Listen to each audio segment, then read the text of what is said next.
Ladies and gentlemen, welcome. Today is my distinct pleasure to introduce a man who is recognized. The battle of evolution is only one skirmish in a much larger war. Science simply makes no use of the hypothesis of God. Ask yourself, what has intelligent design given us? Nothing. We cannot accept intelligent design as an alternative scientific theory. They will never accept that we have a better argument. They just pester us and they waste our time.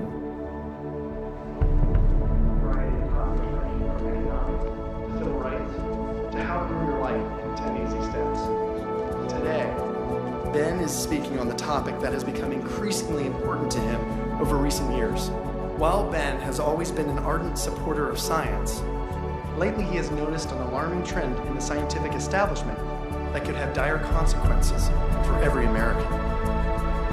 Without further ado, please join me in giving a warm welcome for Mr. Ben Stein. Thank you. Thank you very much. Thank you very, very much. Thank you. Thank you very much, everybody. Thank you very much, gangsters. Thank you very, very much. Freedom is the essence of America. We're talking about freedom of speech, freedom of assembly, freedom from fear, freedom of religion. Martin Luther King said, America is essentially a dream, and he said it is a dream of freedom and equality, and freedom is the way to equality. And America simply would not be America without freedom. In every turning point in our history, the decision has always been about freedom. Freedom is what makes this country great. Freedom has allowed us to create, to explore, to overcome every challenge we have faced as a nation. But imagine if these freedoms were taken away. Where would we be? What would we lose? Well, unfortunately, I no longer need to imagine. It's happening. We are losing our freedom in one of the most important sectors of society, science. I have always assumed that scientists were free to ask any question, to pursue any line of inquiry without fear of reprisal. But recently, I've been alarmed to discover that this is not the case. It all began when I met evolutionary biologist Richard Sternberg in Washington, D.C. His life was nearly ruined when he strayed from the party line while serving as editor of a scientific journal affiliated with the prestigious Smithsonian Museum of Natural History. Your office was over there? That's correct. This here is the West Wing. Directly ahead of us is the West Wing of the Natural History Museum. So now you're not there anymore because you're a bad boy. No, I'm not. No, I was exiled. You're a bad boy. You questioned the powers that be. What was Dr. Sternberg's crime? He dared to publish an article by Dr. Stephen Meyer, one of the leading lights of the intelligent design movement. The paper ignited a firestorm of controversy merely because it suggested intelligent design might be able to explain how life began. As a result, Dr. Sternberg lost his office, his political and religious beliefs were investigated, and he was pressured to resign. The questioning of Darwinism was a bridge too far for many. The mentioning of intelligent design that occurs at the end of the paper was over the top. And I think the intelligent design proponents have raised a number of very important questions. And you wanted to get those questions brought up and discussed. Placed on the table. Placed on the table. People were so upset about it. They were so upset that you could see they had a physical emotional reaction. Wow. They were saying that Stephen C. Meyer is a well-known Christian, that Stephen C. Meyer is an intelligent design proponent, that Stephen C. Meyer is a Republican. It was all couched in terms of religion, politics, and sociology. The way the chair of the department put it is that I was viewed as an intellectual terrorist. Terrorist. Because of giving the topic of intelligent design some modicum of credibility.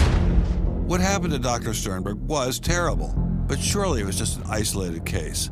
I was still pretty skeptical, so naturally I checked in with the head of the Skeptics Society, Michael Shermer. So I can't prove there is no God or Yahweh in your case, any more than I can prove there is no Isis, Zeus, Apollo, Brahma, Ganesha, Mithras, Allah, or for that matter, the flying spaghetti monster. And think about just one thing. Why would the aliens look like this? Well, these are bipedal. Who drew that? Skepticism, it's not a position you take. It's just an approach to claims. This one is called the borderlands of science, where sense meets nonsense. Is intelligent design nonsense? Well, it's unproven. So in that sense, it's nonsense. So I would put it in the sort of shaded areas between good, solid science and total nonsense. You know, it's sort of 3/4 of the way toward the nonsense side. But you think, nevertheless, people should be allowed to speak about it and publish papers about it? They are free to write and publish and be heard in public forums and go to conferences just like everybody else does. Well, what if a person published something, say at the Smithsonian, in favor of intelligent design and then lost his job over it? And it had been peer-reviewed, and published, and then he lost his job over it anyway. What would happen? What do you think about that situation? I think that particular situation, there was something else going on. What was going on? I don't know. I mean, I don't know, because I don't know, but I think there had to be something. People don't get fired over something like that. You roll up your sleeves, you get to work, you do the research, you get your grants, you get your data, you publish, and you work your butt off, and that's how you get your theories taught. Well, but wait a minute. What if you try and roll up your sleeves and go to work and work your butt off, and they say, well, we're going to fire you if you even mention the word intelligent design? I don't think that's happening. Where is that happening? George Mason University. Throughout its 50-year history, our mission has remained clear: to prepare a diverse population of students to think and to grow in a climate of unbridled academic freedom. After Dr. Caroline Crocker simply mentioned intelligent design in her cell biology class at George Mason University, her promising academic career came to an abrupt end. My supervisor invited me into his office. He said, "I'm going to have to discipline you for teaching creationism." And I said, I mentioned intelligent design on a couple of slides, but I did not teach creationism. He said, "Nonetheless, you have to be disciplined." At the end of the semester, I lost my job. Not only did this well-loved professor lose her job at George Mason, she suddenly found herself blacklisted, unable to find a job anywhere. So whenever I interviewed for a job, I would be offered it, usually on the spot. Since this has happened, and since people can Google my name, I'm finding that when I send my credentials, I do get interviews, I get many interviews, but I never get offered a job. I don't tell them about my science sin. I was only trying to teach what the university stands for, which is academic freedom. There's nothing to be learned in neurosurgery by assuming an accidental origin for the parts of the brain that we work on. It wasn't just biologists who were feeling the Darwinist wrath.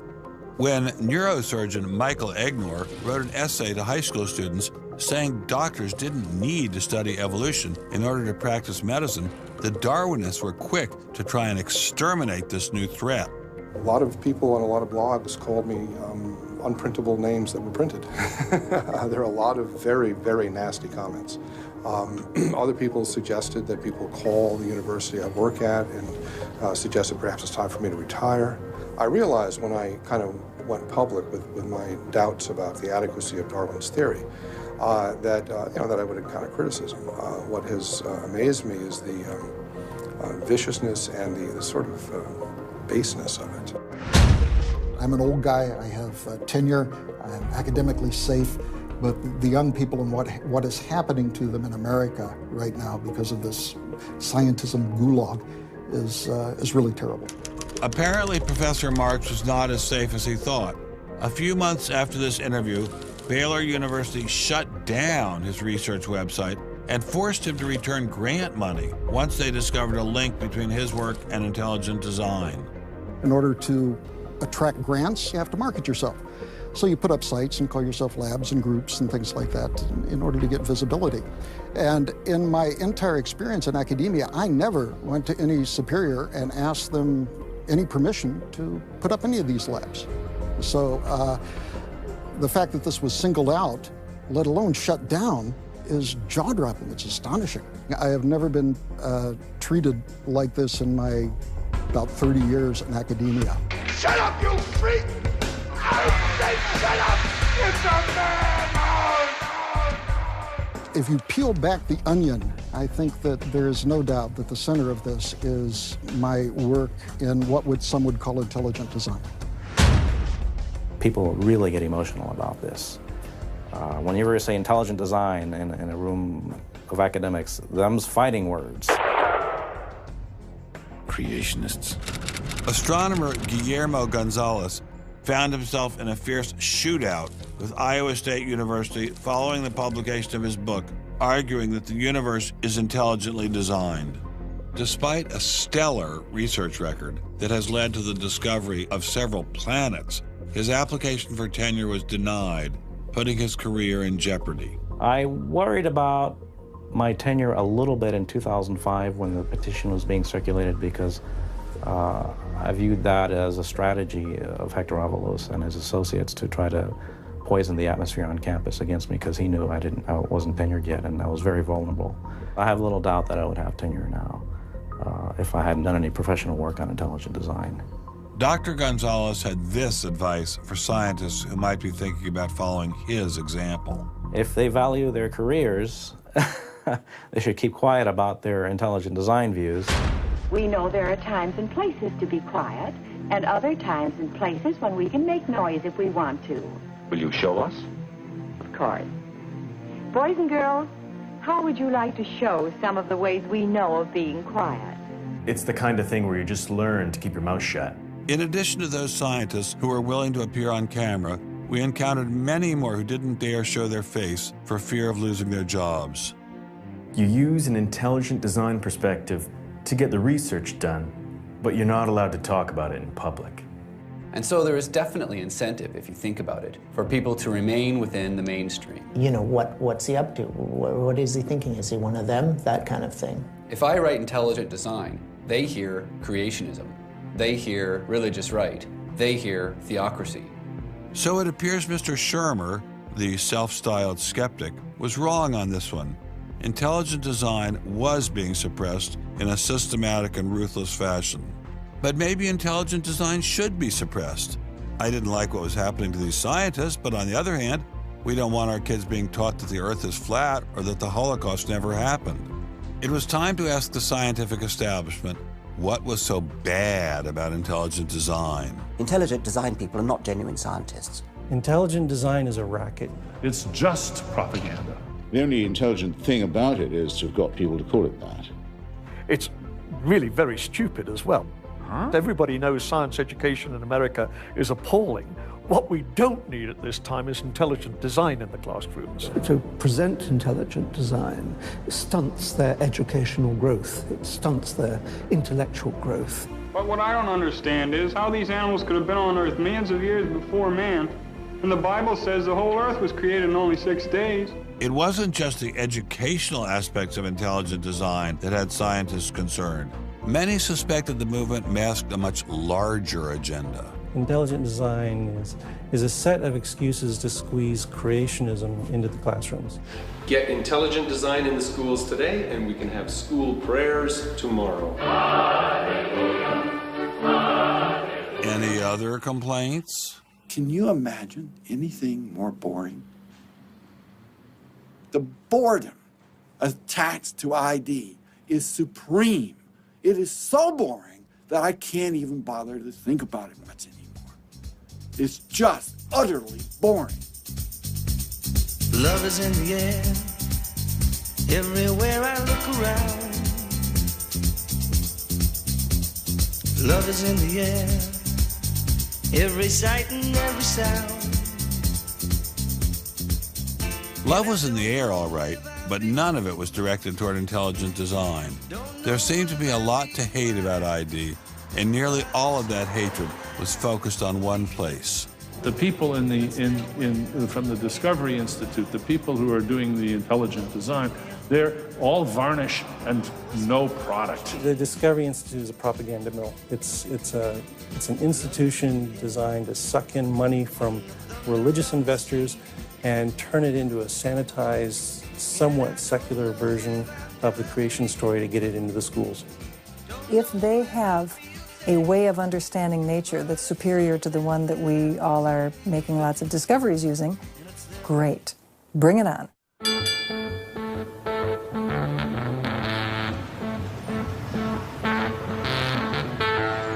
We are really, really lost. I think it's on 3rd. I think it's on 3rd. I think it's down there. I have no idea where this place is.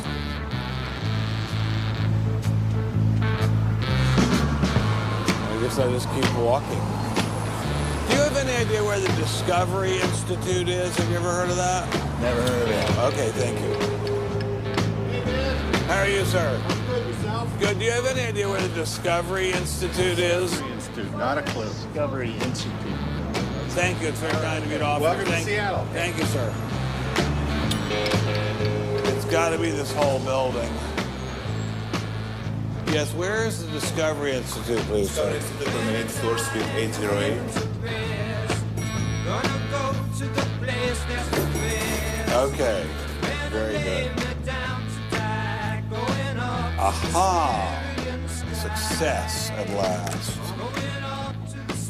Aha! We found you. Are you Bruce Chapman? I am. How are you? I'm Ben Stein. Well, very kind of you to have me here. Well, I'm delighted to meet you. Can I look around and see your options? Absolutely. Do you just have this floor, or do you have several other floors as well? No, this is it. This is it? You've made an awful lot of trouble for being in such a small office. I thought it was going to be like the Pentagon. We're like the little boy that said the emperor has no clothes. And he didn't have a big organization either. When you go around and raise funds, your people are not saying to you, by the way, we're going to get all these scientists out of the classroom and put Christ back in the classroom.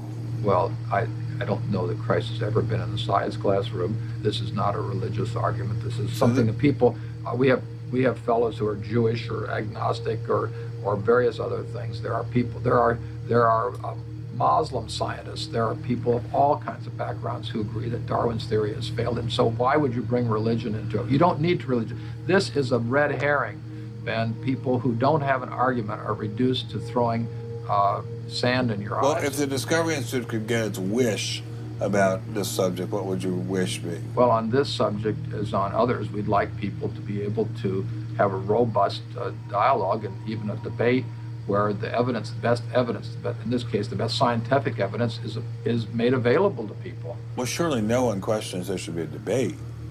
Oh, yes, they do. They do? They say the debate has been settled. Well, that the issue's when settled. was the debate settled? Ben, I'd like you to talk to the scientists. You don't want to get your science from me. Mr. Chapman claimed ID had nothing to do with religion. So why was my first stop Biola University, formerly known as the Bible Institute of Los Angeles? You're on personal Jesus.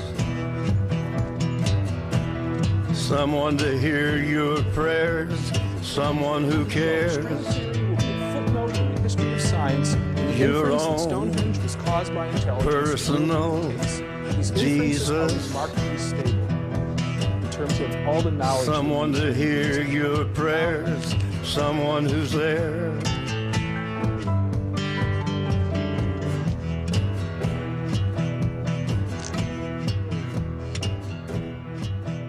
How much money have you ever gotten from Jerry Falwell?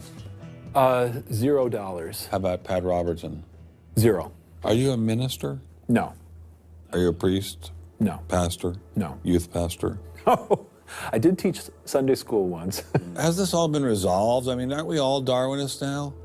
Except for a few cranks like you? Well, it's a funny thing that questions that aren't properly answered don't go away. This question is loaded with all kinds of political baggage, but one-on-one at a scientific meeting after the third or fourth beer, my experience has been that many evolutionary biologists will say, yeah, this theory's got a lot of problems. So you mean to tell me that there really is a debate among scientists about whether or not evolution occurred? Well, evolution is a kind of funny word. It depends on how one defines it. If it means simply change over time, even the most rock-ribbed fundamentalist knows that the history of the Earth has changed, that there's been change over time. If you define evolution precisely, though, to mean the common descent of all life on Earth from a single ancestor via undirected mutation and natural selection, that's textbook definition of neo-Darwinism.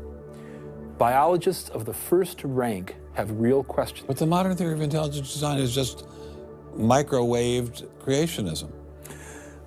I don't think that's the case. Creationism, properly understood, begins with the Bible and says, how can I fit the Bible into the data of science? Intelligent design doesn't do that. Intelligent design is the study of patterns in nature that are best explained as a result of intelligence. So intelligent designers believe that God is the designer? Not necessarily. Intelligent design is a minimal commitment scientifically to the possibility of detecting intelligent causation. Dr. Nelson didn't sound like a crazy person, but I still suspected ID was nothing but reheated creationism. My next stop didn't seem like it was going to alleviate those fears. I didn't crawl out of the ocean, I didn't come from no monkey. Science tends to forget evolution's just a theory. They present it in the textbooks and on animal TV. Like it's fact, but tell me, were you there 12 million BC? Evolution is, from an intelligent design perspective, is perfectly acceptable if the sense is that how did the design get implemented? The issue is there real design there, and are these material mechanisms like natural selection, are these adequate to account for everything we see in biology? And our argument is no, it's not. But Darwin produced all this evidence from his travels and his studies at the Galapagos that evolution explained things. If you look at the history of science, people often have a good idea and then they decide just to run with it. And they say, we're going to apply this everywhere. And so Darwin takes his idea of natural selection and says, I'm going to explain all of life with it. I mean, physics used to be Newtonian physics. Newton was physics. And then we got to look to Einstein, general relativity. It's not, Newton isn't enough. Well, I think likewise what we're finding with Darwin is that he had some valid insights, but it's not the whole picture. Okay, Darwinism may not be the complete picture, but what made these guys think they had the missing pieces? I put this question to Dr. Stephen Meyer, author of the paper that originally got Dr. Sternberg in so much trouble. It's hard to believe that this little town is the headquarters of giant Microsoft, which enabled Mr. Gates to become fantastically rich. Maybe that's what Steve Meyer's doing here. Maybe this is somehow going to make him fantastically rich. We'll pin him down like a butterfly on a butterfly board. Butterfly on a killing board. Coffee shop straight ahead. Newton is buried in the geniuses corner at Westminster Abbey, right? That's correct, yeah. Darwin is also buried in Westminster Abbey. Right, and so is Darwin. Right near each other, right? And you're here in Redmond, in a little building without a sign, right? And you're obviously an incredibly smart guy, but how dare you challenge someone who's buried in the geniuses corner next to Newton at Westminster Abbey? Well, it may seem a little cheeky, but it's what scientists are supposed to do.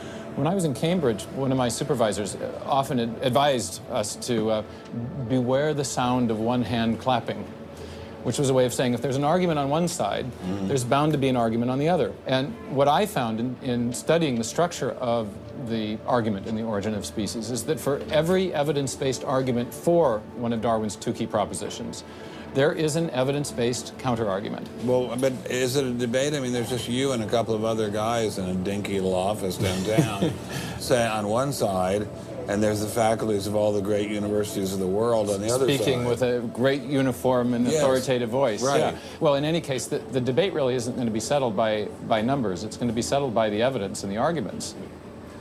While I was still in Bill Gates country, Dr. Meyer recommended I check in with molecular biologist Jonathan Wells. What kind of names do they call you? Creationist. What do you say back to them when they say you're a creationist? Well, I usually don't get the opportunity. What's at stake for you personally here? First of all, I love science. I think the way Darwinism corrupts the evidence, distorts the evidence, is bad for science. Well, the other scientists would tell you to just shut up if you love science, okay? Because you're sort of being a bomb thrower into science. I am upsetting the apple cart, and I think it deserves to be upset in this case. Why? Because the evidence is being distorted to prop up a theory that I think doesn't fit it. Was Darwinism really that bad? Perhaps a change of scenery would give me a fresh perspective. Quand je t'ai vu au coin de la rue, tout est vide, j'ai cru que tous les deux, sous le ciel bleu, nous serions très heureux.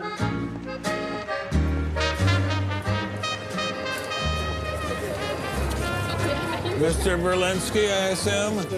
How are you, sir? So where are you from, originally?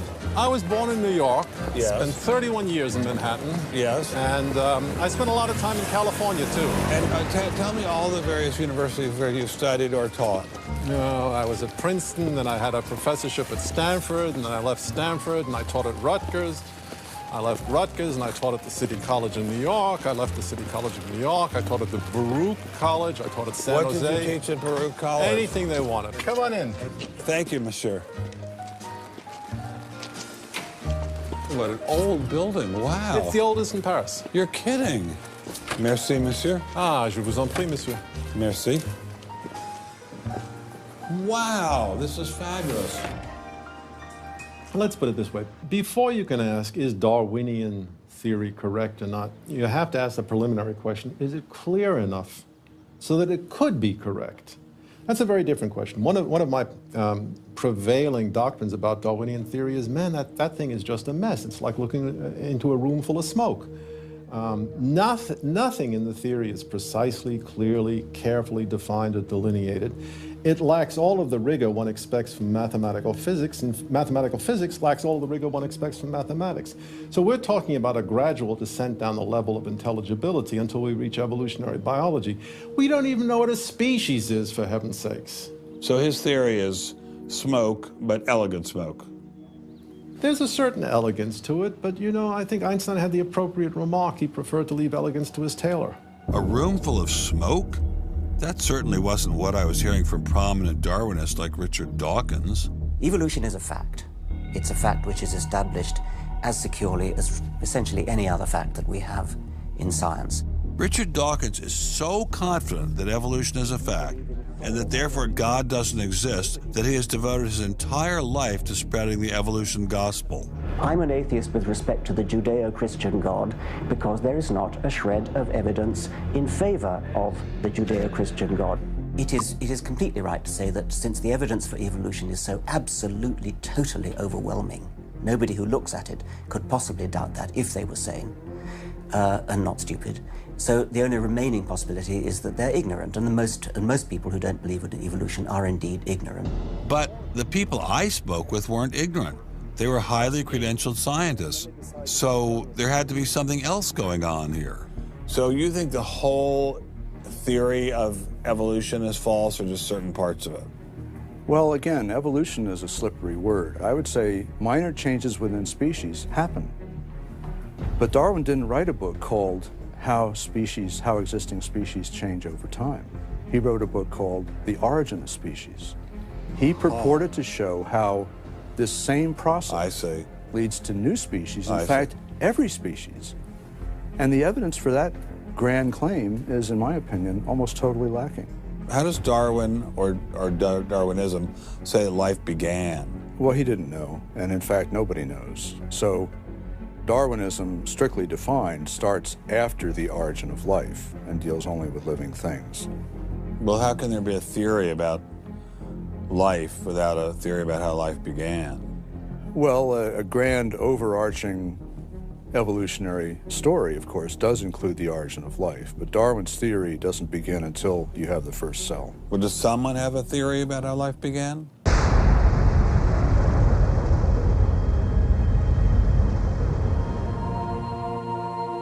This is the story of a small planet in space called Earth.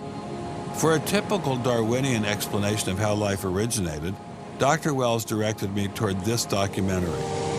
The chemical elements essential for life, hydrogen, oxygen, carbon, and nitrogen, were now in place. What was needed was a way of combining them. Perhaps the energy came from lightning. Whatever it was. Excuse me? Whatever it was, energy managed to arrange these chemical ingredients in just the right way. Whatever it was? I was hoping for something a little more scientific. The most popular idea has been that life emerged spontaneously from primordial soup. In 1953, Stanley Miller mixed water, methane, ammonia, and hydrogen to simulate the early Earth's atmosphere. Then he ran electricity through it in an attempt to jumpstart life. It's alive! It's alive! It didn't work. While the initial results seemed promising, 50 years later, most serious scientists have abandoned this approach in favor of alternate theories. Prominent Darwinist Michael Ruse attempted to explain one of them to me. He wasn't kidding. How did we get from an inorganic world to the world of the cell? Well, one popular theory is that it might have started off on the backs of crystals. My crystal ball. Molecules piggybacked on the back of crystals forming, and that this led to more and more complex. But of course, the nice thing about crystals is every now and then you get mistakes, mutations, and that this opens the way for natural selection. But at one point there was not a living thing, and then there was a living thing. How did that happen? Well, this is I've just told you. And I don't see any reason why you shouldn't go from very simple to more and more complex to more and more complex. I don't either, but I don't know how you get from mud to a living cell. That's my question. Yes, well, I've told you. I think it was on the back of crystals. On the backs of crystals. On the backs of crystals is at least one hypothesis, yes. So that's your theory, and you think that is more likely and less far-fetched than intelligent design? I think it is. I wouldn't put Ben Stein's money on Dr. Ruse's joyriding crystals, but it did make me wonder, what were the chances of life arising on its own? It's been speculated that probably there would have to be a minimum of about 250 proteins to provide a minimal life function. If that's really true, then I think it's almost inconceivable that life could have happened in some simple step-by-step way. Okay, so the simplest form of life requires at least 250 proteins to function. What's so difficult about that? Welcome to the Casino of Life. Who wants to spin for a chance to win? Oh, sure. I'll give it a shot. What do I win? Take a look at this. Huh? How about the world's first single-cell organism? This perfectly aligned string of proteins could be yours. Now, take a spin.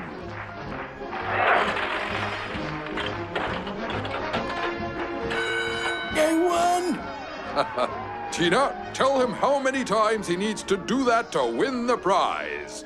250. That's right, folks, and all in the correct order. But that's impossible. We've heard that before, haven't we, Richard? Come on, Mother Nature, do your thing. You stupid machine! I hate you!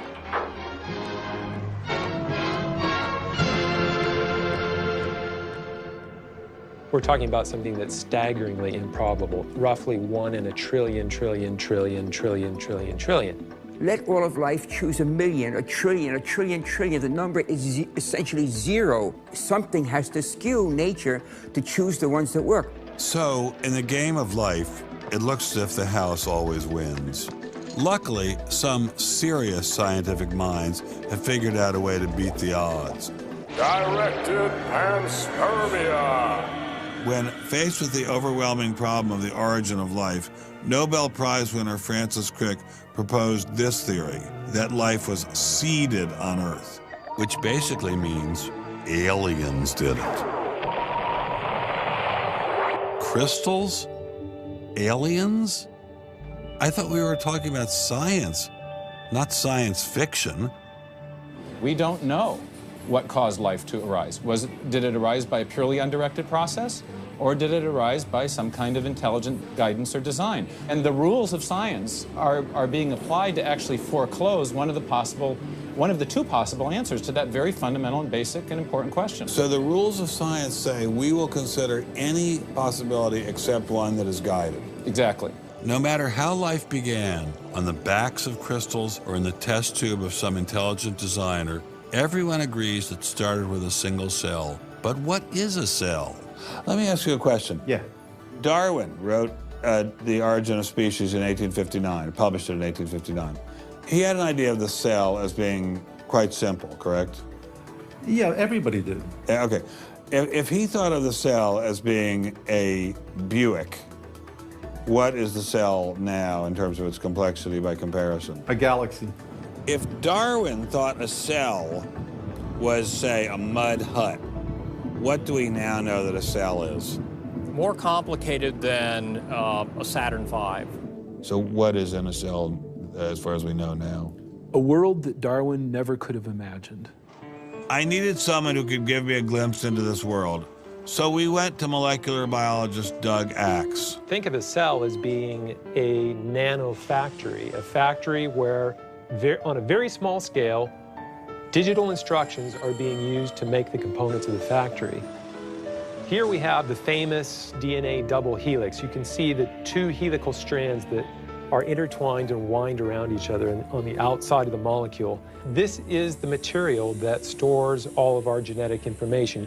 In higher life forms, this will be the equivalent of something like a gigabyte of information stored in the molecules that form the individual chromosomes, all packed within the nucleus, which is a tiny fraction of the entire cell size. So what does DNA do? Well, the information in DNA ends up providing the information for sequencing the amino acids to make protein. We have information in a one-dimensional form that provides the information for a three-dimensional form.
I'm finally just beginning to grasp the complexity of the cell.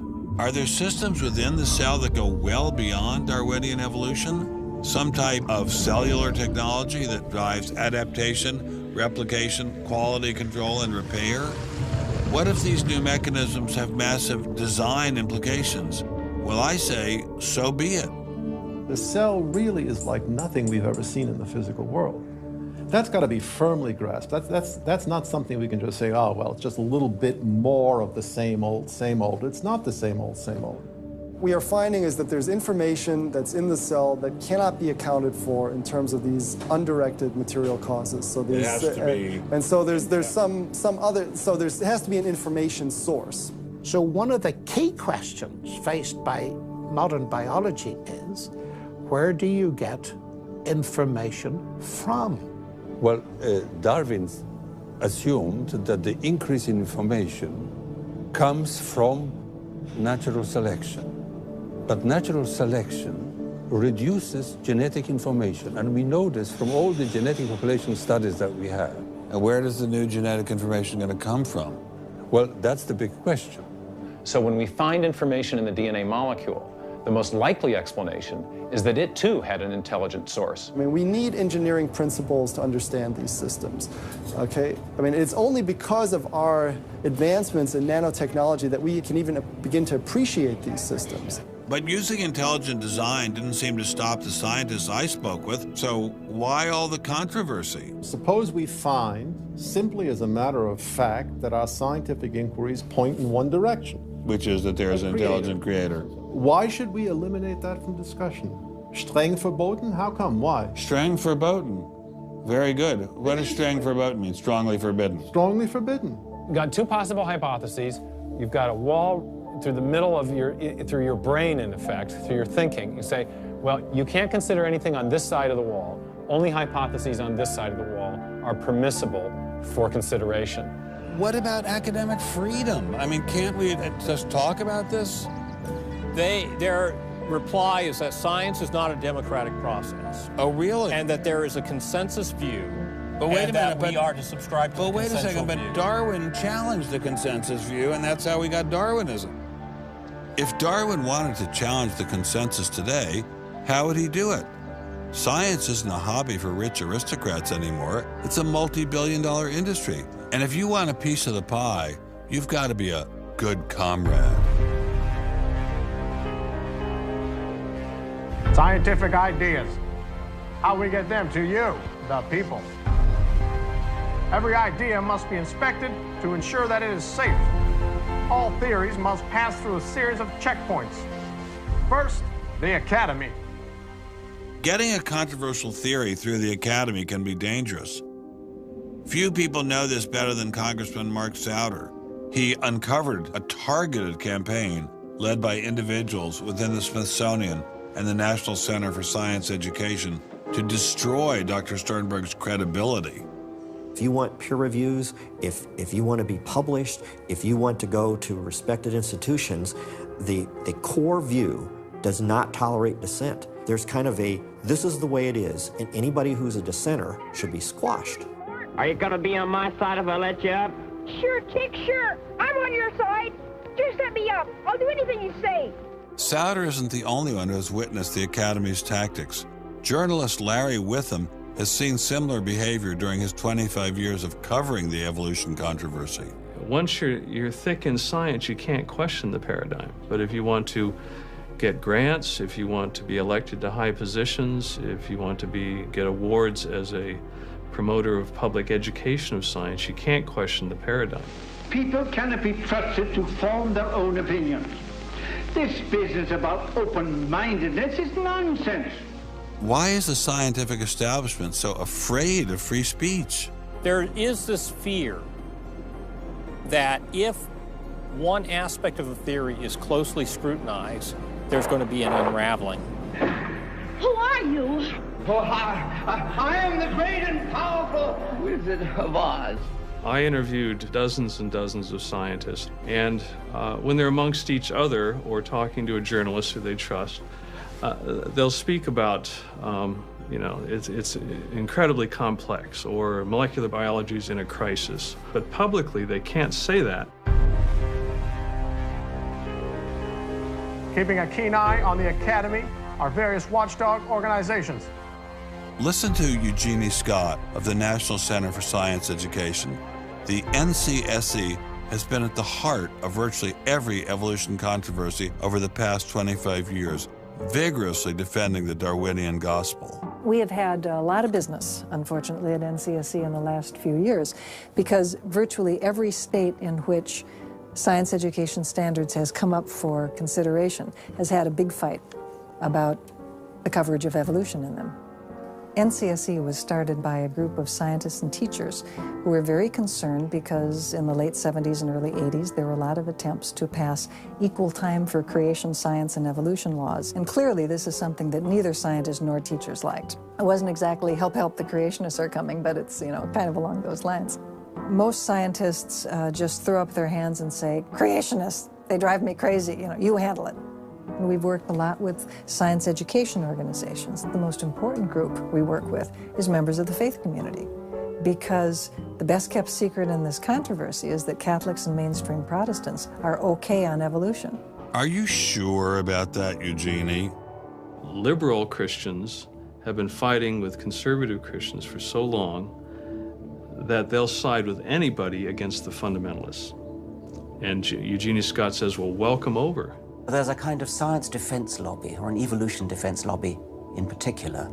They are mostly atheists, but they are desperately wanting to be friendly to mainstream, sensible, religious people. And the way you do that is to tell them that there's no incompatibility between science and religion. But is there really an incompatibility? Can't we believe in God and Darwin? Implicit in most evolutionary theory is that either there's no God or God can't have any role in it.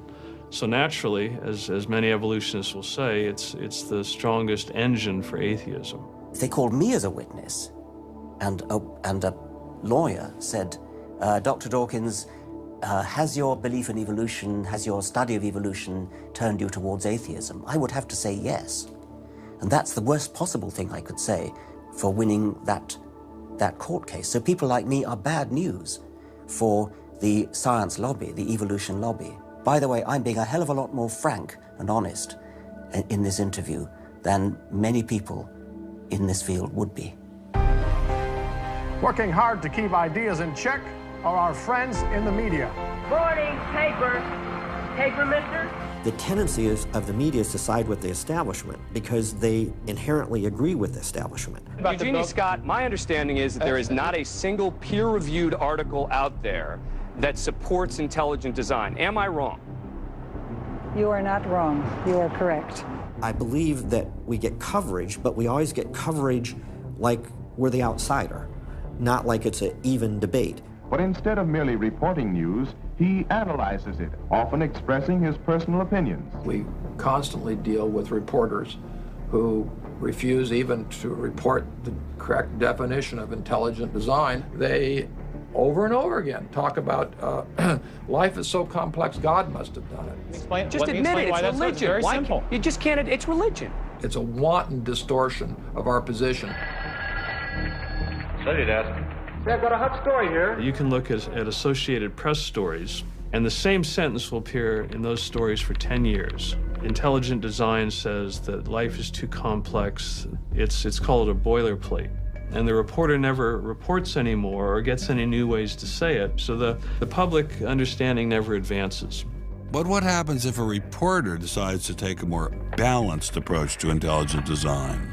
There might be remarkable pressure on that reporter not to side against the evolutionists.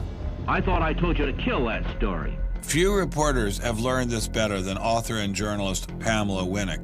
When she refused to take sides in an article she wrote about intelligent design, the Darwinists found a new favorite target. Number one, I wasn't Christian, I was Jewish. Number two, I wasn't religious. Number three, I was not taking a position in favor of creationism. I was writing about intelligent design, and it didn't matter. After I wrote that one piece, everything I wrote on the subject was scrutinized. There were hate letters coming into the newspaper. If you give any credence to it whatsoever, which means just writing about it, you are just finished as a journalist. Other journalists we spoke with told similar stories, but didn't dare appear on camera. And now, the presses are ready to roll. When all other checkpoints fail, there is always the courts.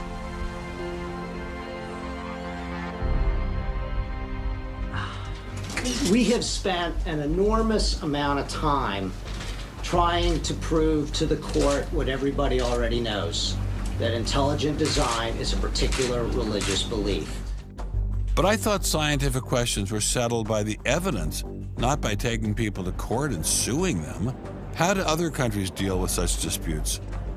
Dr. Marcin Giertuk, a population geneticist who now represents Poland in the European Parliament, was able to shed some light on this topic. The censorship of teaching criticism of evolution is and always was much stronger in, say, in your country, in the United States, than it ever was in Poland. Why?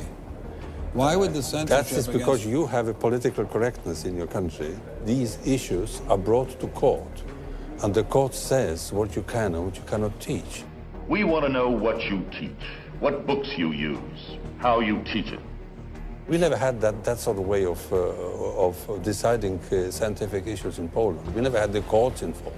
So you are saying that as far as the teaching of science is concerned, Poland is freer academically than the United States? I think in this particular issue of evolution, I think this is true.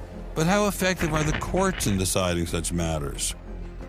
What about the general idea that intelligent design is doomed as a result of several recent legal setbacks? I think court cases don't decide anything. I mean, if you look at the Scopes trial, who won that trial? It wasn't the evolutionists. I mean, it was the Tennessee law was upheld, barring evolution. And yet, in the popular imagination, Scopes is the hero. Inherit the Wind, that movie, which is really bogus history based on the Scopes trial, has carried the day. These issues go much deeper than any decision by a judge. The evolution debate does seem to run much deeper than the courts, much deeper even than science. To generate this level of hostility, ID must threaten something at the very core of the Darwinian establishment. The entire globe is today the site of a momentous conflict. It is the challenge of ideas.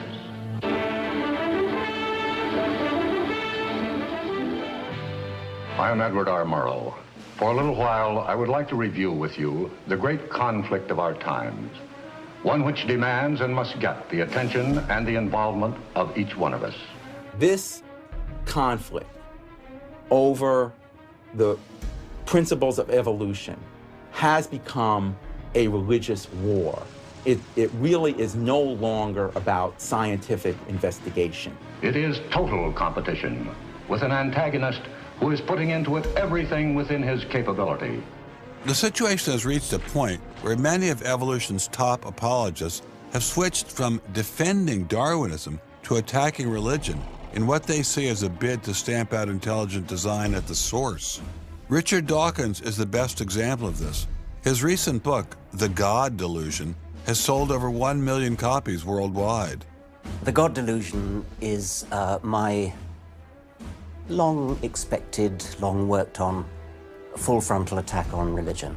To me, science is about trying to explain existence, and religion is about trying to explain existence. It's just that religion gets the wrong answer. But is Dawkins correct? Are science and religion really at war? For an appraisal of this continuing and protracted conflict, we can go to a reporter who has watched the growing conflict with the perception of a trained military observer. Oxford professor Alistair McGrath, author of The Dawkins Delusion, seemed like the ideal person to answer my question. Richard Dawkins has a charming and very, I think, interesting view of the relationship between science and religion. They're at war with each other, and in the end, one's got to win, and it's going to be science. It's a very naive view. It's based on a complete historical misrepresentation of the way science and religion have interacted.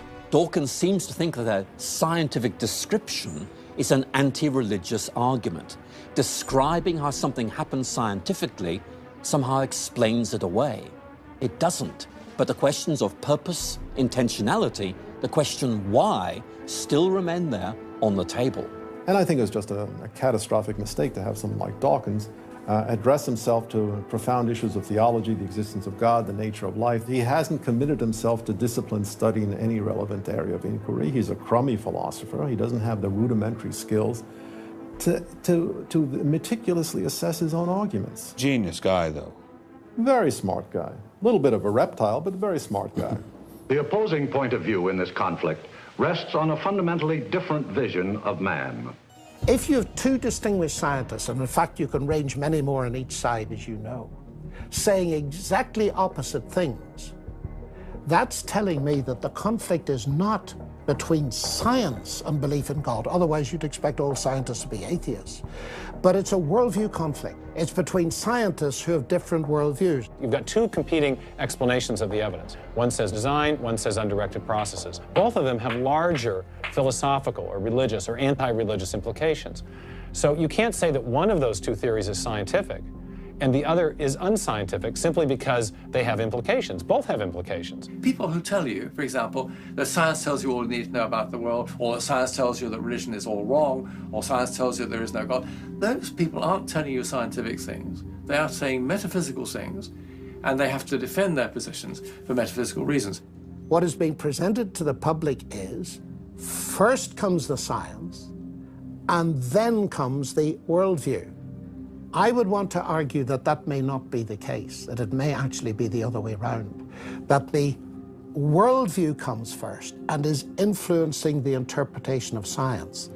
My deep regret is some people are so deeply entrenched in their own worldviews that they will simply not countenance alternatives. I'm actually a person of the left. And not even a particularly religious person. I think of myself as kind of humanist. And I think it's sending a very bad message to religious people who are interested in science, that in some sense, in order to do science credibly, they have to leave their religious beliefs at the door. The founders of early modern science, Sir Isaac Newton, Robert Boyle, Johannes Kepler, Galileo, most of these early scientists all not only believed in God, but they thought their belief in God actually made it easier to do science. You can be religiously motivated and you can do good science. And they have more often gone together than not gone together. Admitting our biases is the best way towards rational discussion, which I would welcome. Rational debate is a nice thought, but it's nearly impossible in the current climate.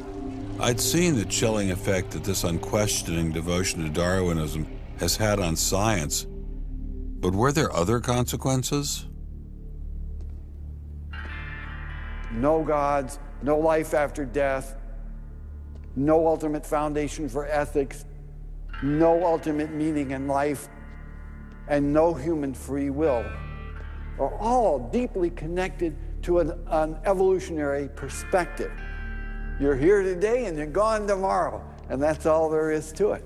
Dr. Will Provine, professor of the history of biology at Cornell University, gave us another disturbing glimpse into where Darwinism can lead. Oh, I was a Christian, but I never heard anything about evolution because it was illegal to teach it in Tennessee.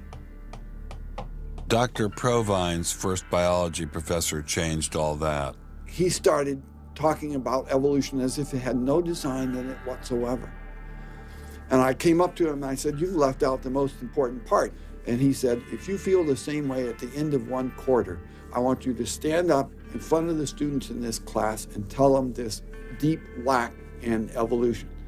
And I read that book so carefully, and I could find no sign of there being any design whatsoever in evolution. And I immediately began to doubt the existence of a deity. But it starts by giving up an active deity, then it gives up the hope that there's any life after death. When you give those two up, the rest of it follows fairly easily. You give up the hope that there's an immanent morality. And finally, there's no human free will. If you believe in evolution, you can't hope for there being any free will. There's no hope whatsoever of there being any deep meaning in human life. We live, we die, and we're gone. We're absolutely gone when we die. Dr. Provine is no stranger to the prospect of death. Nearly a decade ago, he was diagnosed with a large brain tumor. Let's suppose my tumor comes back, as it almost certainly will.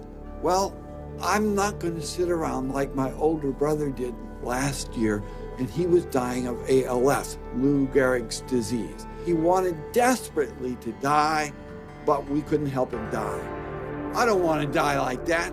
I'm going to shoot myself in the head long before then. I'm going to do something different. I hope these are empty words for my friend, Dr. Provine, because shortly after this interview was recorded, he learned his brain tumor had returned. I don't feel one bit bad about holding the views that I do. There's not anything in the views I hold that makes me, oh, I wish I had free will, or, oh, I wish there were a God. I don't ever wish that. Dr. Provine's deconversion story was typical amongst the Darwinists we interviewed. Biologist P.Z. Myers, who runs the pro-Darwin anti-religion blog Pharyngula, says science eroded his faith as well. I never hated religion. I found religion quite comfortable, and I liked the people in it. What led to the atheism was learning more about science, learning more about the natural world, and seeing these horrible conflicts with religion. And it was then, when I discovered evolution, when I discovered Darwinism, that I realized there's this magnificently elegant, stunningly elegant explanation, which I didn't quite understand to begin with. When I did understand it, then that finally killed off my remaining religious faith. After hearing these stories, I was not surprised to discover that most evolutionary biologists share Professor Dawkins' views. It appears Darwinism does lead to atheism, despite what Eugenie Scott would have us believe. And if you separate out the ethical message from religion, what have you got left? You got a bunch of fairy tales, right? I think that God is about as unlikely as fairies, angels, hobgoblins, etc. Religion, I mean, it's just fantasy, basically. It's completely empty of any explanatory content. And it's evil as well. Half the people in this country think that drugs is what you have to regulate to make us safer, and half the people think guns, that's what you got to regulate to make us safer. But I always think if you're going to regulate one thing that has the most potential to cause death and destruction, religion. You got to start with religion, and Religion is an idea that gives some people comfort, and we don't want to take it away from them. It's like knitting. People like to knit. You know, we're not going to take their knitting needles away. We're not going to take away their churches. But what we have to do is get it to a place where religion is treated at the level it should be treated. That is, something fun that people get together and do on the weekend and really doesn't affect their life as much as it has been so far.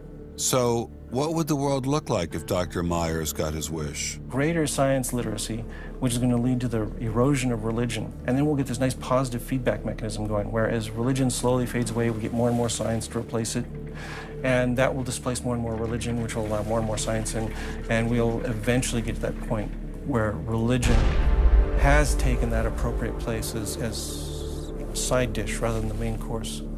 But will eradicating religion really lead to a modern utopia? Let me try to imagine that, and let's let history be our guide.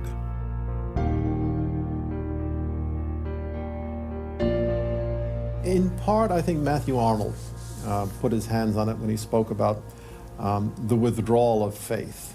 There is a connection between a society that has at least a minimal commitment to certain kinds of transcendental values and what human beings permit themselves to do one to the other. That got me thinking, what other societies have used Darwinism to trump all other authorities, including religion? As a Jew, my mind leapt to one regime in particular. The connection between Hitler and Darwin is, of course, historically a difficult connection because they were separated by a good many years. One was English, one was German. Nonetheless, if you open Mein Kampf and read it, especially if you can read it in German, The correspondence between Darwinian ideas and Nazi ideas just leaps from the page. Of course, you have to add every historical caution. Not everyone who read Darwin became a Nazi. Obviously not. No one is making that case. Darwinism is not a sufficient condition for a phenomenon like Nazism, but I think it's certainly a necessary one. This was a connection I had to explore personally.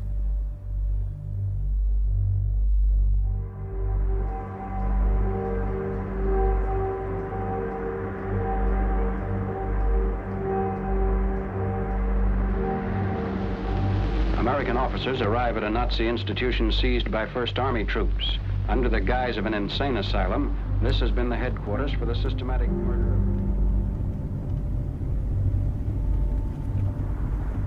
So what is this place? During the Second World War, 15,000 people were killed here. Why were they killed? They were killed because they were people with handicaps. Why kill them? What's the point of killing them? People who were not able to work, people who were not able to live by themselves, that they were useless eaters. Useless eaters. And life unworthy of living.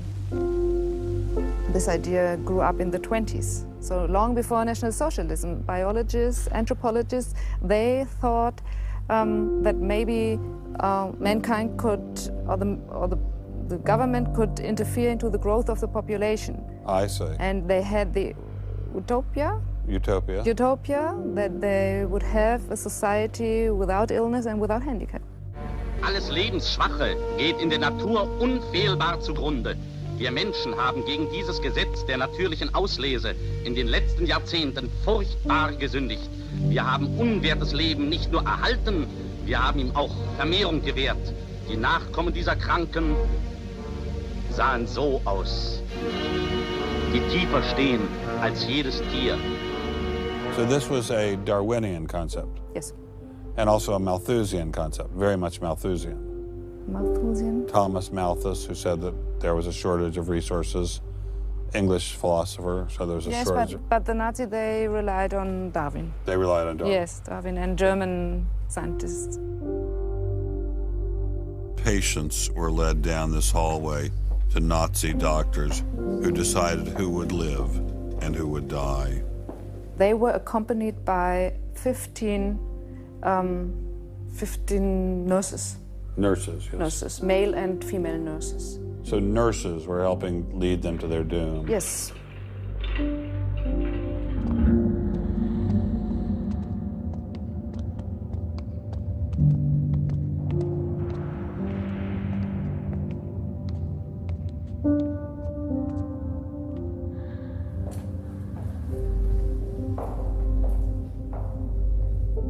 So were the prisoners told they were taking a shower? Yes, they were taking a shower, and here was 1 or 2 showers. So how many people were brought into this room? 60 to 70.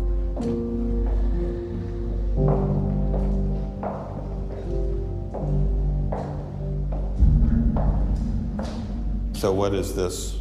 This is the dissection table. Do you ever think to yourself, the sane ones were the ones lying here having their brains removed? The insane one was Dr. Gorgas and all the other people did? No, I don't think that, because I think those people who killed here, they were very sane, because they had their purposes. They had purposes? Yes. I don't think they were insane.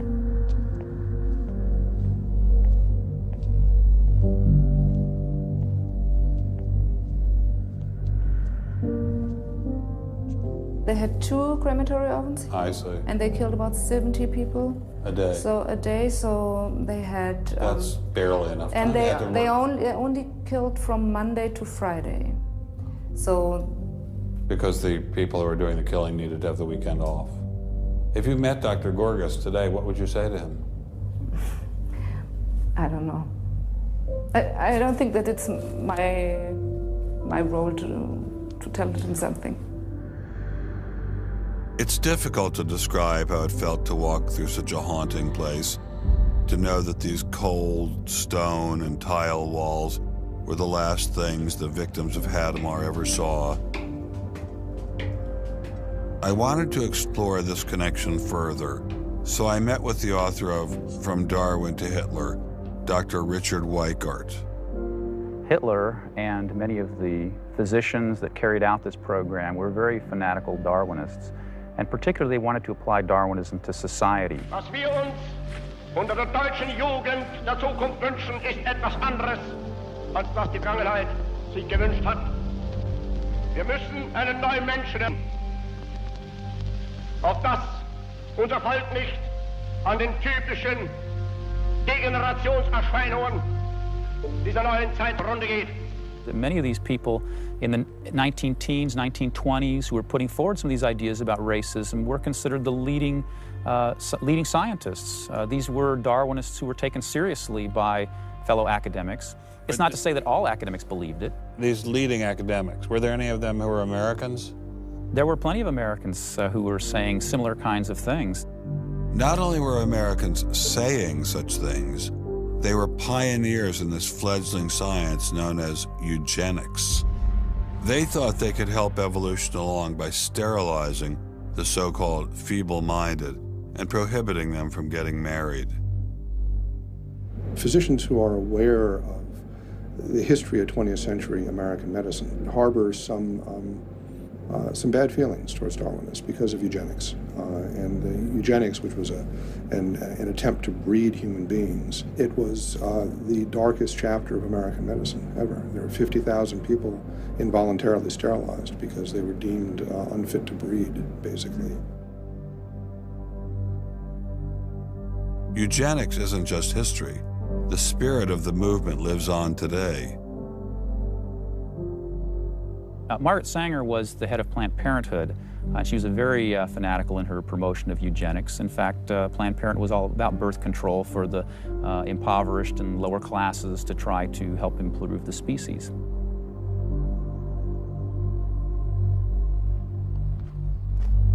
From Hadamar, I traveled with Dr. Weikart to Dachau, where the Nazis applied the ideas of eugenics on a massive mechanistic scale. When it was a fully functioning concentration camp, and what was the purpose of it? I mean, part of it was to repress political enemies. What was the rest of the purpose? Well, beyond the repression of the political enemies, which was its purpose at the very beginning, then later on it transformed into repressing racial enemies. And sometimes those categories overlapped because sometimes they thought that these people were political enemies because they were inferior biologically. The war itself was part of the Darwinian struggle for existence for Hitler. And he saw the extermination of the Jews as one of those fronts to this warfare going on as this Darwinian struggle for existence. Would you say that Hitler was insane? No, I wouldn't say he was insane. I think he had imbibed some very, very wrong ideas. And in fact, I think he took the logic of them in certain ways that brought him to take very radical solutions for them. Would you say he was evil? Oh, I'd definitely say he was evil. Is there such a thing as evil? Oh, I think there is. And is there such a thing as good? Oh, definitely. And evil can sometimes be rationalized as science. Oh, sure. And evil can sometimes be when it's rationalized as science, and I think when it's rationalized in this particular way, I think Hitler thought he was doing good. He thought he was doing good? Oh, I think so. He thought he was benefiting. He thought he was benefiting humanity by driving evolution forward and creating a better humanity.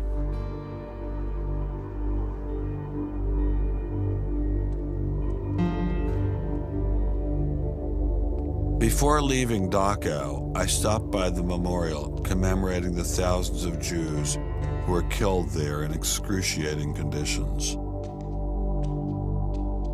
I know that Darwinism does not automatically equate to Nazism. But if Darwinism inspired and justified such horrific events in the past, could it be used to rationalize similar initiatives today? There's a good German expression, so fängt es immer ein. I mean, it always begins in the same way. Something to remember in the context of United States discussions of euthanasia and abortion. It always begins in the same way. There seems to be an excellent argument for getting rid of useless people by killing them. Or at least it seems excellent to the people advancing the argument. It's the love affair with death and, the euthanasia and this movement going on, which I find appalling. And the idea is that, immediately rid our society of anybody who might be a drain and think of people in economic terms. And I think that's where some of the Darwin fits in, actually. It's just a devaluing of human life. First of all, if you take seriously that evolution has to do with, the transition of life forms and that life and death are just natural processes, then one gets to be liberal about abortion and euthanasia. All of those kinds of ideas seem to me follow very naturally from a Darwinian perspective, a deprivileging of human beings, basically. And I think that people who want to endorse Darwinism have to sort of take this kind of viewpoint very seriously. And when we see an elite, and it is an elite that controls essentially all the research money in science, saying there is no such thing as moral truth, science will not be related to religion. I mean, it's essentially official policy of the National Academy of Science that religion and science will not be related. I mean, hey, that cuts off a lot of debate, doesn't it? What's going to happen if this doesn't change? Well, I think we're watching it happen, aren't we? I needed time to think, so I traveled to the birthplace of this idea.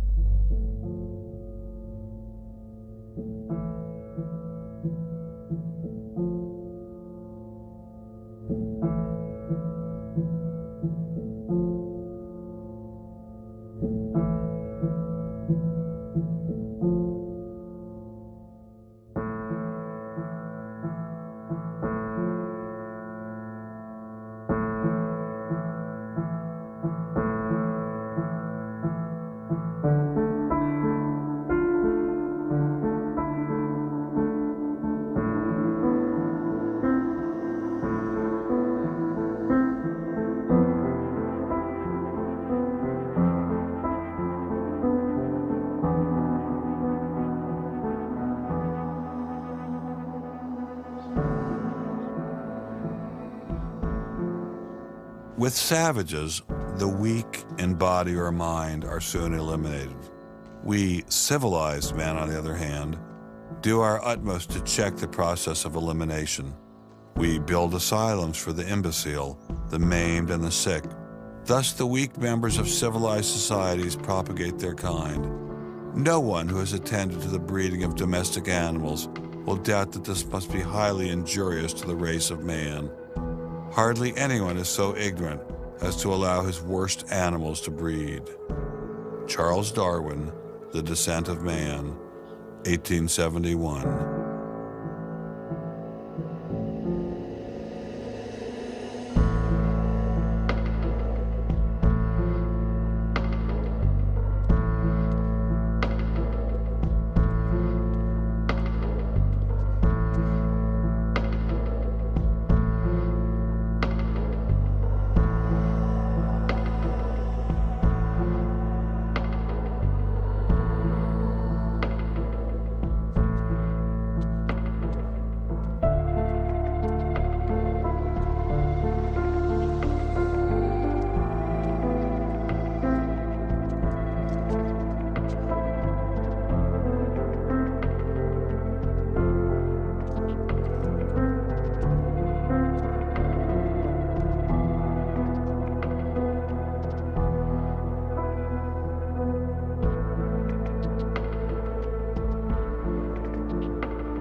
Throughout the Cold War in Germany, there was this wall erected to keep ideas out. It was erected by people who held an ideology, that were afraid of a competition from other ideas that would come into their society. And what we're seeing happening in science today is very much like that. But I think that's just a strategy for protecting a failing ideology from competition. America didn't become the great nation that it is by suppressing ideas. It progressed by allowing freedom of speech and freedom of inquiry. Thomas Jefferson got it right when he wrote, "We hold these truths to be self-evident, that all men are created equal, that they are endowed by their Creator with certain unalienable rights, that among these are life, liberty, and the pursuit of happiness." Hundreds of thousands of Americans have given their lives to protect these values, but now they're under threat once again. It wasn't just scientists who were being expelled. It was freedom itself, the very foundation of the American dream, the very foundation of America. If we allowed freedom to be expelled in science, where would it end? The Darwinian establishment is so massive and so entrenched, it appears impenetrable. I couldn't bring it down myself, but I could at least confront those who had expelled the scientists I'd met. What would you say if you had Eugenie Scott sitting next to you? What would you say to her? I would ask her, by what authority does she and those like her presume to declare what is and is not science? You know, he's sort of made himself martyr of the day. They've gotten a lot of mileage out of, poor Rick Sternberg. And we got lip service from the leadership of the Smithsonian, but I didn't feel they ever followed through. We went into the Smithsonian looking for answers, but we ran into the same stone wall as Congressman Souter. We're not authorized to do this, Mr. Scott. Come on down to your office, please.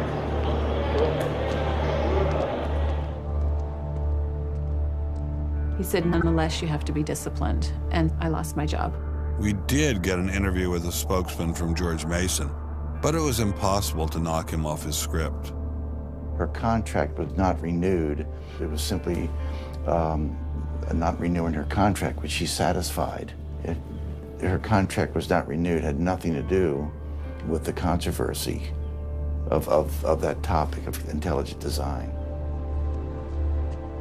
I have never been treated like this in my about 30 years in academia.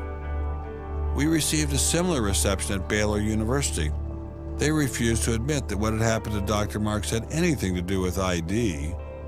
Certainly the conversations I've had, this has not, the intelligent design situation has not been the thrust of the conversation. It's a procedural issue, and that's the way we dealt with it. Funny, that's not how Dean Kelly put things in his original email to Dr. Marks.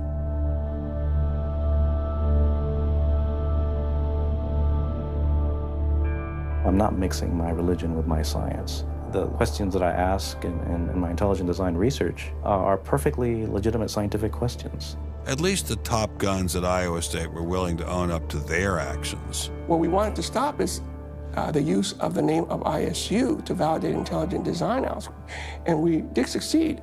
I really think a lot of Guillermo. He's a great guy. So, I mean, that's why I'm kind of disappointed, all right, that he should have just left this alone. So, in my opinion, should have just left it alone. Dr. Hauptmann elaborated further on his great regard for Gonzalez. This is quoting an email from you to Mr. Avalos. You say, "Sometimes it is just best to ignore idiots," in reference to Guillermo. And then the religious nutcases should be challenged at every opportunity. Yeah, because, for example, you... in that case, I'm thinking more of, say, the creationist crowd who claims that God put all the animals on an ark and that's it, all right? That's where all of our animals came from today. That's crazy, okay? You shouldn't be insulting even children with that kind of thing. So these are the idiots, all right? They've always been around. They've always been around. Going after the perpetrators in each of these cases wasn't getting me anywhere. So I reconnected with Dr. Berlinski and Dr. Schroeder to see if they had any advice.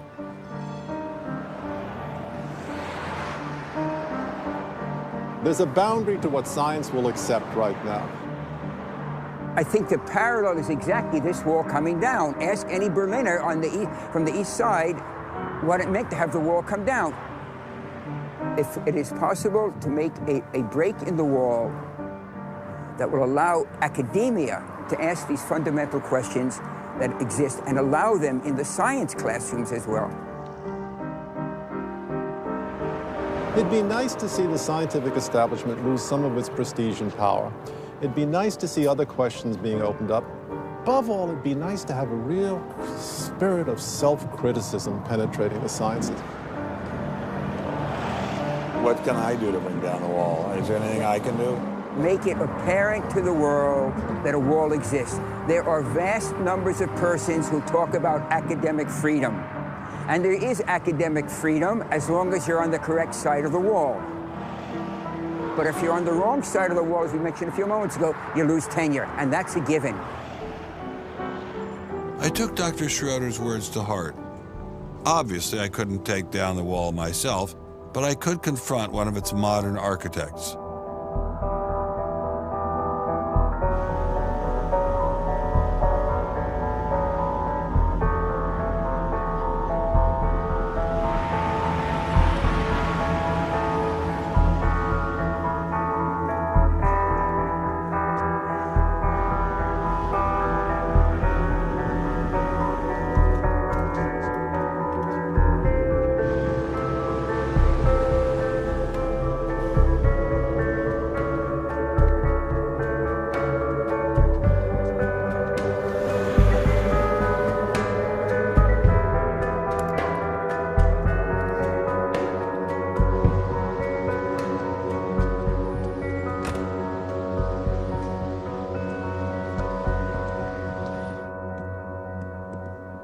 Hello, Professor Dawkins. How are you? I'm Ben Stein. I'm so sorry to keep you waiting. How are you? Fine, thank you. You have written that God is a psychotic delinquent invented by mad, deluded people. No, I didn't say quite that. I said something rather better than that. Oh, well, please tell us what you said. Please tell us what you said. Well, I would have to read it from the book. No, please. The God of the Old Testament is arguably the most unpleasant character in all fiction. Jealous and proud of it, a petty, unjust, unforgiving control freak, a vindictive, bloodthirsty ethnic cleanser, a misogynistic, homophobic, racist, infanticidal, genocidal, filicidal, pestilential, megalomaniacal, sadomasochistic, capriciously malevolent bully. So that's what you think of God? Yeah. How about if people believed in a God of infinite lovingness and kindness and forgiveness and generosity, sort of like the modern day God? Why spoil it for them? Why not just let them have their fun and enjoy it? I mean, I don't want to spoil anything for anybody. I write a book, people can read it if they want to. I believe that it is a liberating thing to free yourself from primitive superstition. So religion is a primitive superstition? Oh, I think it is, yes. So you believe it's liberating to tell people that there is no God? I think a lot of people, when they give up God, feel a great sense of release and freedom. Why do you think that? I mean, what's your dad? What's your scientist? What's your data? I think, well, I've had a lot of letters saying that, and I've... There are 8 billion people in the world, Dr. Dawkins. How many letters have you had? No, I haven't done that. That's quite true. Professor Dawkins seemed so convinced that God doesn't exist that I wondered if he would be willing to put a number on it. Well, it's hard to put a figure on it, but I mean, I put it as something like, 99% against or something. Well, how do you know it's 99% against, say, and not 97%? No, I did. You asked me to put a figure on it, and I'm not comfortable putting a figure on it. I think I just think it's very unlikely. What? But you couldn't put a number on it? No, of course not. No. So it could be 49%. Well, it would be. I mean, I think it's unlikely, and it's quite far from 50%. How do you know? I don't know. I mean, I put an argument in the book. Well, then who did create the heavens and the earth? Why do you use the word who? You see, you immediately beg the question by using the word who. Well, then how did it get created? Well, by a very slow process. Well, how did it start? Nobody knows how it started.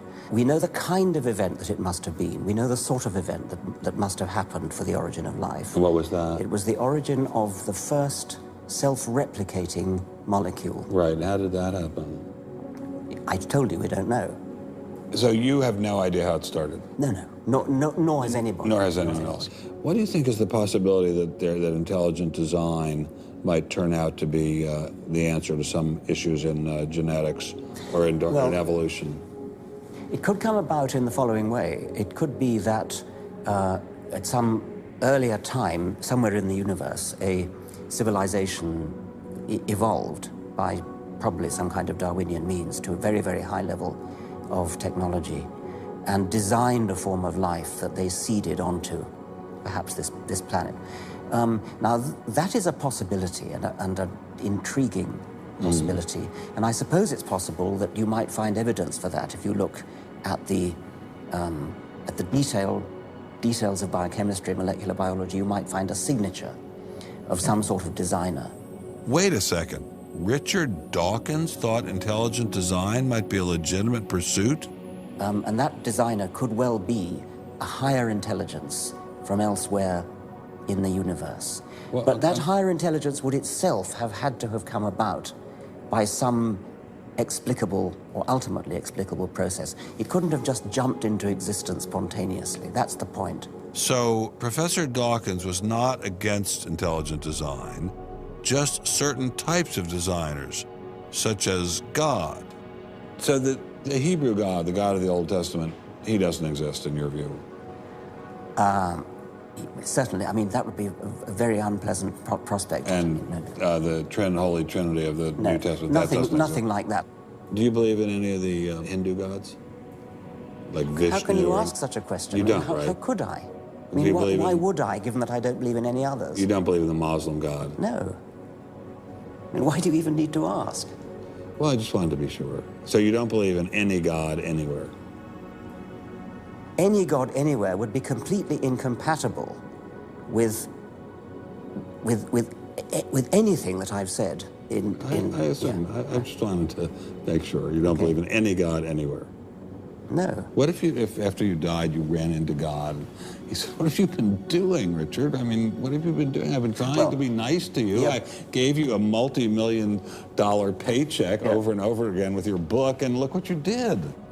Bertrand Russell had that point put to him, and he said something like, "Sir, why did you take such pains to hide yourself?" But if the intelligent design people are right, God isn't hidden. We may even be able to encounter God through science, if we have the freedom to go there. What could be more intriguing than that?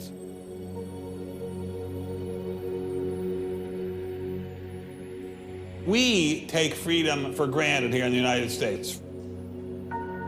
Freedom is what this country is all about. And a huge part of freedom is freedom of inquiry. But now, I'm sorry to say, freedom of inquiry in science is being suppressed. Behind me stands a wall that encircles the free sectors of this city, part of a vast system of barriers. There are people out there who want to keep science in a little box where it can't possibly touch a higher power, cannot possibly touch God. Those barriers cut across Germany in a gash of barbed wire, concrete, dog runs, and guard towers. If you believe in God, and you believe that there is an intrinsic order in the universe, and you believe that it's the role of science to try to pursue and understand better that order, you will be ostracized. I'm frightened by this, but I'm not going to let it stop me from investigating and from speaking. The wall cannot withstand freedom. What I'm asking for is the freedom to follow the evidence wherever it leads. My hope is that there'll be enough independent thinking scientists who don't like to be told what to think. People on both sides of the argument being prepared to talk and listen. And above all, a willingness to keep these dialogues open. It might allow a lot of very good scientists to be scientists who aren't being allowed to be scientists right now. I don't care what they end up as being. I don't care if they end up being religious, a young earth creationist. If they have thought their way through the issues and get there, I'm all for them. And why do I think we're going to win in this struggle? Because truth crushed to earth will rise again. To find out what's true has a value all of its own. If it has additional good consequences, so be it. Because no lie can live forever. And I believe that science gives us one perspective on the world, and our religious insight gives us another perspective on the world. And by putting the two together, they will see more deeply and more truly. And if we will stand up for freedom, freedom is the victor. And if we all do that, we will overcome.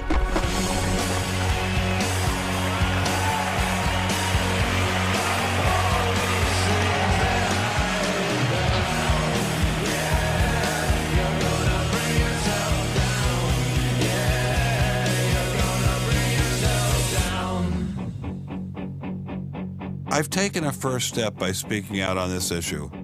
But if the wall is to come down, we all have to do our part. Some of you will pay a heavy price for speaking out. You may even lose your job. I guarantee you'll get hate email. But if you don't get involved, will anyone be left to carry on this struggle? Anyone? Anyone?